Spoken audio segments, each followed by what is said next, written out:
यदि आप कश्मीर घूमने की योजना बना रहे हैं तो आप यह जरूर प्लान कर रहे होंगे कि कश्मीर में अरू वैली देखने जरूर जाएंगे। यदि आप अरू वैली देखना चाहते हैं तो हम आपको इस वीडियो में अरू वैली से जुड़ी सारी जानकारी विस्तार से देंगे, परंतु उससे पहले ज़रूरी है कि आप कश्मीर यात्रा से जुड़ी हर छोटी से छोटी जानकारी इस वीडियो से प्राप्त कर लें ताकि आपकी यात्रा में कोई परेशानी ना आए। जम्मू कश्मीर की गर्मियों की राजधानी श्रीनगर देश का एक प्रमुख पर्यटन स्थल है। यदि आप धरती का स्वर्ग अर्थात कश्मीर घूमने की योजना बना रहे हैं तो श्रीनगर कैसे पहुंचे, ये आपके सामने सबसे बड़ा सवाल होता है। श्रीनगर तक सीधी रेल सेवा नहीं है, यहाँ केवल सड़क और वायु मार्ग के जरिए ही पहुंचा जा सकता है। झेलम नदी के किनारे बसा श्रीनगर डल झील, खूबसूरत गार्डन और हाउस बोट के लिए प्रसिद्ध है। श्रीनगर में स्थित डल झील चारों ओर से मुगल गार्डन से घिरी है और इसमें हाउस बोट स्थित हैं तथा शिकारे चलते हैं। गौरतलब है कि श्रीनगर सड़क मार्ग के जरिए पूरे देश से जुड़ा हुआ है। श्रीनगर बस के जरिए आसानी से पहुंचा जा सकता है। श्रीनगर तक दिल्ली, पंजाब, हरियाणा आदि कई शहरों से सीधी बस सेवा है। इसके अलावा जम्मू शहर से भी सीधी बस सेवा श्रीनगर के लिए है। सड़क के रास्ते अगर आप श्रीनगर जा रहे हैं तो आपको जम्मू होकर ही जाना होगा। श्रीनगर दिल्ली से लगभग 859 किलोमीटर दूर है तथा दिल्ली से श्रीनगर का बस का किराया लगभग 1250 रुपये है तथा 18 से 19 घंटे का समय यात्रा में लगता है। इसी प्रकार जम्मू से श्रीनगर 266 किलोमीटर दूर है तथा बस का किराया 230 रुपये है। बस द्वारा जम्मू से श्रीनगर पहुंचने में लगभग 7.5 से 8 घंटे का समय लगता है। सड़क मार्ग से श्रीनगर जाने में हालांकि समय ज़्यादा लगता है, लेकिन रास्ते में मिलने वाली प्राकृतिक खूबसूरती आपकी सारी थकान मिटा देती है। ऐसी अद्वितीय प्राकृतिक खूबसूरती का लुत्फ आप हवाई यात्रा में नहीं उठा पाएंगे। आप जम्मू तक ट्रेन से भी आ सकते हैं, परंतु जम्मू से श्रीनगर आपको बस या टैक्सी से ही जाना पड़ेगा क्योंकि श्रीनगर तक रेल सेवा नहीं है। श्रीनगर बस स्टैंड पर उतरने के बाद आप ऑटो रिक्शा या टैक्सी से आपकी होटल या हाउस बोट तक पहुंच सकते हैं। ऑटो रिक्शा का किराया बहुत कम होता है जो कि दूरी के आधार पर लिया जाता है। एरोप्लेन से श्रीनगर पहुंचना थोड़ा सा महंगा ज़रूर है, लेकिन सबसे बेस्ट तरीका यही है। श्रीनगर तक भारत के लगभग हर बड़े शहर से उड़ान सेवा उपलब्ध है। एरोप्लेन के जरिए दिल्ली से नॉन स्टॉप फ्लाइट से श्रीनगर पहुंचने में करीब 1.5 घंटा लगता है। यदि आप 2 से 3 महीने पहले फ़्लाइट का टिकट बुक करा लेते हैं तो दिल्ली से श्रीनगर का नॉन स्टॉप फ्लाइट का किराया केवल 2500 से 3000 रुपये पड़ता है। यदि आप 1 या 2 स्टॉप फ्लाइट चुनते हैं तो किराया और भी कम हो जाएगा। एरोप्लेन से जाने में आपका बहुत सारा समय बचता है और रास्ते में कोई परेशानी भी नहीं होती। यदि आपके साथ छोटे बच्चे हैं तो हमारा आपको सजेशन है कि आप फ्लाइट के द्वारा ही श्रीनगर जाइए। Air Asia, Indigo, spice jet, Go Air, air India आदि एयरलाइंस दिल्ली से श्रीनगर के लिए प्रतिदिन कई उड़ानें संचालित करती हैं। श्रीनगर एयरपोर्ट पर उतरने के बाद आपको अपने होटल अथवा हाउस बोट तक जाने के लिए टैक्सी करनी पड़ेगी क्योंकि ऑटो रिक्शा तथा बस आपको एयरपोर्ट पर नहीं मिलेगी। श्रीनगर एयरपोर्ट से श्रीनगर सिटी अथवा डल झील तक का टैक्सी का किराया 700 से 800 रुपये है। आप यहाँ किराया कम करने के लिए बार्गेन नहीं कर सकते क्योंकि यहाँ टैक्सी यूनियन है तथा टैक्सी वालों की मोनोपोली है।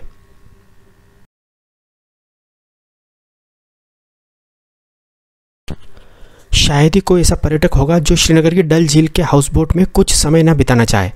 आप हाउस बोट को 1 दिन के लिए ऑनलाइन बुक कर सकते हैं अथवा श्रीनगर पहुंचने के बाद आप डल झील पर जाकर सीधे हाउस बोट बुक कर सकते हैं। हाउस बोट का 1 दिन का किराया 700 रुपये से लेकर 2000 रुपये तक होता है। कुछ लग्जरी हाउस बोट का 1 दिन का किराया 5000 रुपये तक भी होता है। आप अपने बजट के अनुसार हाउस बोट चुन सकते हैं। यदि आप ऑनलाइन हाउस बोट बुक करते हैं तो आपको किराया बहुत कम पड़ेगा क्योंकि ऑनलाइन साइट्स बहुत भारी डिस्काउंट देती हैं। आप श्रीनगर में पहले दिन होटल की बजाय हाउस बोट ही बुक करें। हाउस बोट पर आपको ब्रेकफास्ट, लंच तथा डिनर की भी सुविधा मिलेगी, परंतु आप हाउस बोट पर केवल ब्रेकफास्ट का ही पैकेज लें क्योंकि हाउस बोट का खाना ज़्यादा अच्छा तथा हाइजीनिक नहीं होता है। डल झील के किनारे कई अच्छे वेज तथा नॉन वेज रेस्टोरेंट हैं। आप हाउस बोट की बजाय वहां लंच या डिनर करें। हाउस बोट पर चेक इन करने के बाद आप हाउस बोट पर चाय अथवा कॉफ़ी के साथ डल झील को निहार सकते हैं तथा हाउस बोट पर घूम सकते हैं। शाम को आप डल लेक में शिकारा राइड का आनंद ले सकते हैं। शिकारा छोटी नाव के समान होते हैं। 1 घंटे की शिकारा राइड की कॉस्ट 550 रुपये होती है। यदि आप 2 घंटे शिकारे पर घूमते हैं तो कॉस्ट 800 रुपये होती है। यह कॉस्ट पूरे शिकारे की होती है। एक शिकारे पर अधिकतम 4 लोग बैठ सकते हैं तथा यदि आप 4 से ज़्यादा सदस्य हैं तो आपको 2 शिकारे किराए पर लेने होंगे। शिकारा आपको हाउस बोट से पिक करेंगे तथा वापस आपके हाउस बोट पर ही ड्रॉप करेंगे। इसमें कोई दो मत नहीं है कि शिकारा पर डल झील की सैर आपको पूरे जीवन भर याद रहेगी। आप हाउस बोट के अलावा शिकारा राइड डल झील के किनारे से भी ले सकते हैं। सैकड़ों शिकारे टूरिस्ट के इंतज़ार में डल झील के किनारे पर खड़े रहते हैं। शिकारा राइड के बाद आप राधा की रसोई अथवा विशाल वैष्णो भोजनालय पर डिनर कर सकते हैं। यह दोनों रेस्टोरेंट वेजिटेरियन है, खाना बहुत स्वादिष्ट है तथा रेट भी रीजनेबल है। यह रेस्टोरेंट डल झील में हाउस बोट की श्रृंखला के पास स्थित है। रात में आप हाउस बोट से श्रीनगर की खूबसूरती निहारें, उसके बाद आप हाउस बोट में रेस्ट करें। इस प्रकार आपका खूबसूरत कश्मीर में पहला दिन समाप्त होता है। दूसरे दिन आप सुबह हाउस बोट पर ब्रेकफास्ट करें तथा अपना सामान पैक करें तथा पहलगांव के लिए प्रस्थान करें। हाउस बोट से आप नाव के द्वारा किनारे पर आएँ तथा किनारे पर सैकड़ों टैक्सी खड़ी रहती हैं। उनमें से एक को आप पहलगाम जाने के लिए बुक करें। श्रीनगर से पहलगाम की दूरी लगभग 152 किलोमीटर है तथा टैक्सी का किराया 2500 रुपये है। टैक्सी वाला आपको रास्ते में कई खूबसूरत साइट्स जैसे कि अवंतीपुर रुइंस दिखाता हुआ ले जाएगा।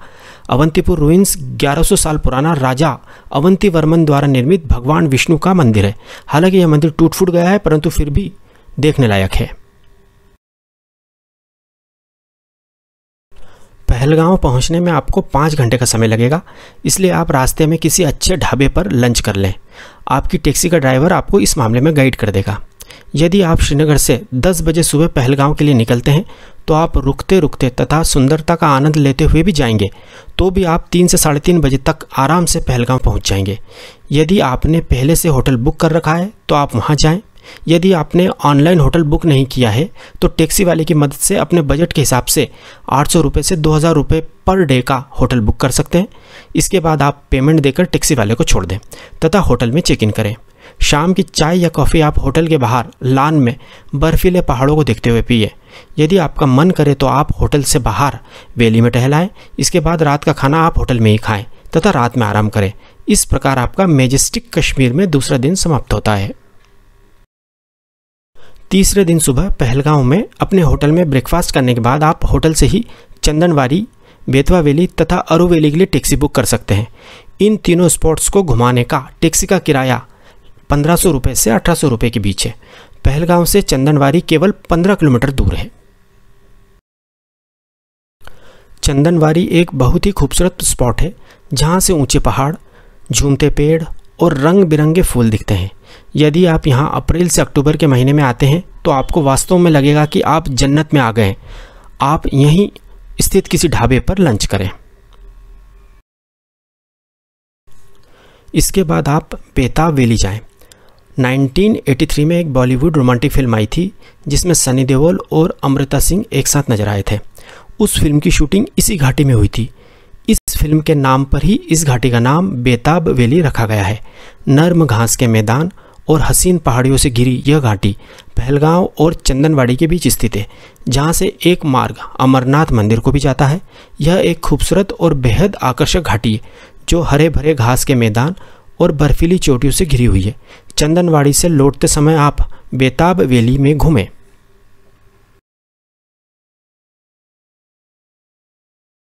बेताब वैली के बाद आप आरू वैली जाइएगा। आरू वैली एक महत्वपूर्ण पर्यटक स्थल है। इस वैली के बीचों बीच एक नदी है जिसके किनारे आरू गांव बसा हुआ है। यहाँ आप हॉर्स राइडिंग, ट्रेकिंग आदि कर सकते हैं। इस वैली में आकर आपको स्विट्जरलैंड जैसा अनुभव होगा तथा आपका मन इस वैली से वापस जाने का ही नहीं होगा। आपका मन करेगा कि आप इसी गांव में बस जाएं। आरू वैली में आपको चाय नाश्ते की दुकानें भी मिल जाएंगी। आरू वैली के बाद आप पहलगांव घूमते हुए अपनी होटल में आ जाएं तथा रात का डिनर अपनी होटल में ही करें। चौथे दिन आप होटल में ब्रेकफास्ट करके गुलमर्ग के लिए निकलें। पहलगांव से गुलमर्ग की दूरी 140 किलोमीटर है तथा पहलगांव से गुलमर्ग पहुंचने में 4 से 4.5 घंटे का समय लगता है। आपको आपकी होटल से ही गुलमर्ग के लिए टैक्सी मिल जाएगी। होटल वाले तत्काल टैक्सी बुला देते हैं। टैक्सी का किराया 2500 से 3000 रुपये के बीच होता है। आप बार्गेन करके टैक्सी का किराया कम भी करा सकते हैं। यदि आप सुबह 10 बजे भी पहलगांव से गुलमर्ग के लिए निकलते हैं तो आप 2:30 बजे तक गुलमर्ग पहुंच जाएंगे। आप चाहें तो रास्ते में लंच भी कर सकते हैं या आप गुलमर्ग पहुंचकर अपनी होटल में लंच कर सकते हैं। यदि आपने गुलमर्ग के लिए ऑनलाइन होटल बुक की है तो वह आपको बहुत सस्ती पड़ेगी। परंतु गुलमर्ग पहुंचकर यदि आप होटल सर्च करते हैं तो होटल वाले बहुत ज़्यादा रेट बताएंगे, जो 3000 से 4000 रुपये तक भी हो सकता है, जबकि ऑनलाइन बुक करने पर उसी होटल में आपको 1500 रुपये में रूम मिल जाएगा। पूरे कश्मीर में सबसे ज़्यादा महंगे होटल गुलमर्ग में ही है, इसलिए यहाँ के होटल ऑनलाइन ही बुक करें, अन्यथा ये होटल वाले आपको लूट लेंगे। गुलमर्ग में होटल में चेक इन करने के बाद आप होटल के बाहर प्रकृति की गोद में चाय नाश्ते का आनंद लें तथा कुछ देर होटल के बाहर पैदल ही गुलमर्ग घुमाएं। रात में होटल में डिनर करके सो जाएं। इस प्रकार आपका कश्मीर में चौथा दिन समाप्त होता है। अगले दिन अर्थात 5वें दिन आप अपने होटल में ब्रेकफास्ट करने के बाद केबल कार राइड के लिए जाएं, जिसे कश्मीर में गंडोला राइड कहते हैं। आप पोनी अर्थात घोड़े पर बैठकर गंडोला राइड के टिकट काउंटर अर्थात स्टार्टिंग पॉइंट तक भी जा सकते हैं। आप गंडोला स्टार्टिंग पॉइंट तक अपने होटल से पैदल भी जा सकते हैं। यहाँ केवल 20 मिनट में पैदल पहुँचा जा सकता है। आप अपने बच्चों को घोड़े पर बिठा सकते हैं। यहाँ पर आपको टैक्सी करने की कतई ज़रूरत नहीं है। गंडोला राइड के 2 फेज़ होते हैं। पहला फेज़ गुलमर्ग से कुंगदूर का होता है, इसका किराया 740 रुपये है। सेकेंड फेज़ कुंगदूर से अपर वाथ तक का होता है, इसका किराया 950 रुपये होता है। यह किराया आने तथा जाने दोनों ओर का मिलाकर होता है। यहाँ कुल 100 केबल कार है। एक केबल कार 6 लोगों को ले जाती है। केबल कार पहले फेज़ में अर्थात कुंगदूर तक 2600 मीटर की ऊंचाई तक ले जाती है। इसमें 9 मिनट का समय लगता है। यदि आप सेकेंड फेज़ अर्थात अपर वात तक जाना चाहते हैं तो केबल कार आपको 3747 मीटर तक ऊपर ले जाती है। यहाँ पहुँचने में लगभग 12 मिनट लगते हैं। गंडोला राइड से फेज़ 1 या फेज़ 2 पर उतरकर स्नो एक्टिविटीज़ को एंजॉय किया जा सकता है। अब पर्यटकों के मन में यह सवाल उठता है कि फेज़ 1 पर जाएं या फेज़ 2 पर। यदि आप अप्रैल, मई तथा जून में गुलमर्ग आते हैं तो ही आपको फेज़ 2 तक जाना चाहिए, क्योंकि इन 3 महीनों में फेज़ 2 पर ही बर्फ़ मिलती है तथा वहीं पर स्नो एक्टिविटीज़ जैसे स्कीइंग, स्नो बाइकिंग आदि होती हैं। इन 3 महीनों में फेज़ 1 पर बर्फ़ नहीं मिलती है। अन्य सभी महीनों में फेज़ 1 तक ही जाना चाहिए, क्योंकि सारी स्नो एक्टिविटीज़ फेज़ 1 पर ही होती हैं, फेज़ 2 पर नहीं। कुंगदूर अथवा अपरवाथ में स्नो एक्टिविटीज़ करने के बाद आप गंडोला से वापस गुलमर्ग आ जाएं। रात का खाना आप अपने होटल में ही खाएं तथा आराम करें, क्योंकि आप स्नो एक्टिविटीज़ के बाद बहुत ज़्यादा थक जाएंगे। एक महत्वपूर्ण बात, गुलमर्ग अपनी स्नो एक्टिविटीज़ के लिए देश भर में फेमस है। यदि आप अप्रैल, मई तथा जून में कश्मीर घूमने का प्लान बना रहे हैं तो आपको स्नो केवल गुलमर्ग में ही मिलेगा तथा वह भी कुंगदूर अथवा अपरवाथ में। अन्य जगह पर बर्फ़ पहाड़ों पर रहती है जहां जाना संभव नहीं है। केवल गुलमर्ग में ही आप गर्मियों में बर्फ़ को हाथ से छू सकते हैं। छठे दिन आप गुलमर्ग से श्रीनगर के लिए प्रस्थान करें।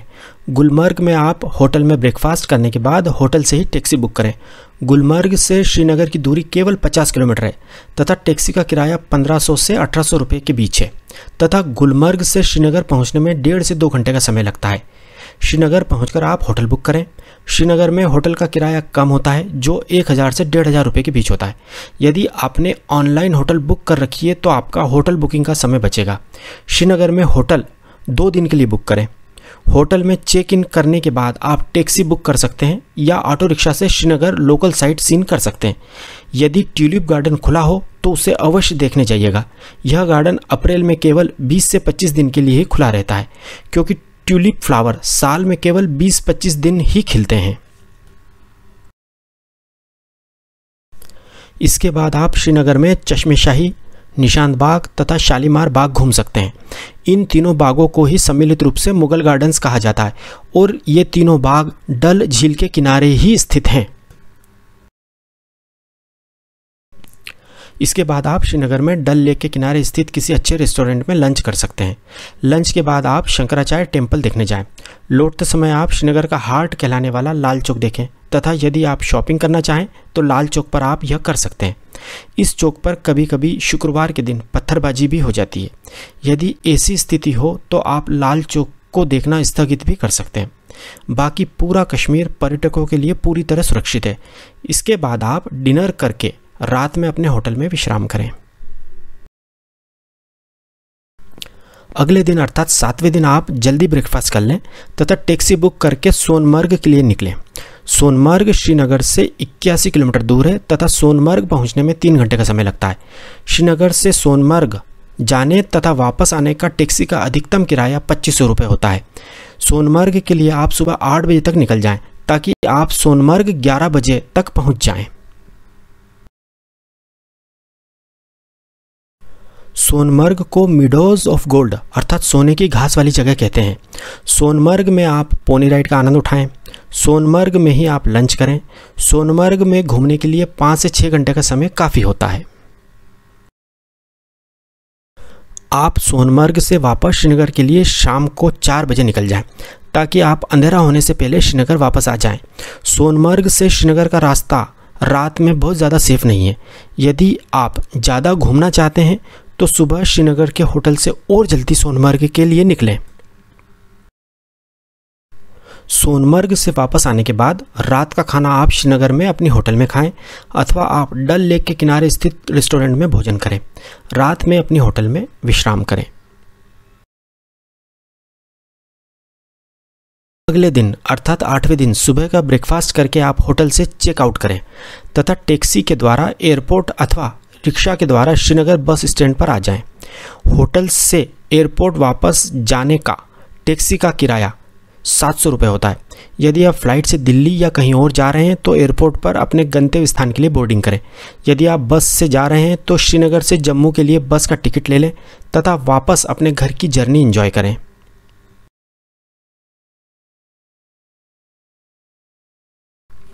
अब हम 8 दिन की इस कश्मीर यात्रा के कुल खर्च पर बात करते हैं।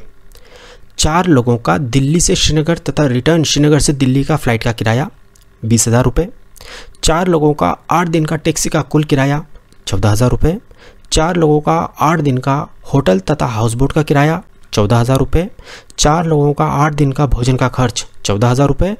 4 लोगों का 8 दिन का साइट सीइंग तथा एक्टिविटी का खर्च 10,000 रुपये। 4 लोगों का कश्मीर में 8 दिन का अधिकतम कुल खर्च 72,000 रुपये। इसे हम 4 से भाग देते हैं तो प्रति व्यक्ति अधिकतम कुल खर्च 18,000 रुपये आता है। इस प्रकार आप केवल 18,000 रुपये में शानदार तरीके से फ़्लाइट को शामिल करते हुए कश्मीर घूम सकते हैं। यदि आप फ़्लाइट की जगह बस से कश्मीर आते हैं तो प्रति व्यक्ति खर्च घटकर केवल 15,000 रुपये ही होगा।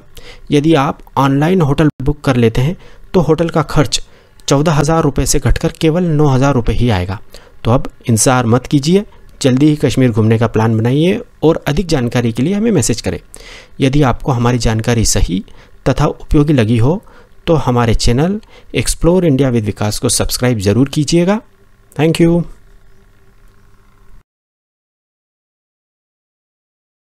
यदि आपको हमारा ये वीडियो पसंद आए तो प्लीज़ हमारे चैनल एक्सप्लोर इंडिया विद विकास को सब्सक्राइब जरूर कीजिएगा तथा बेल आइकन भी दबाइएगा।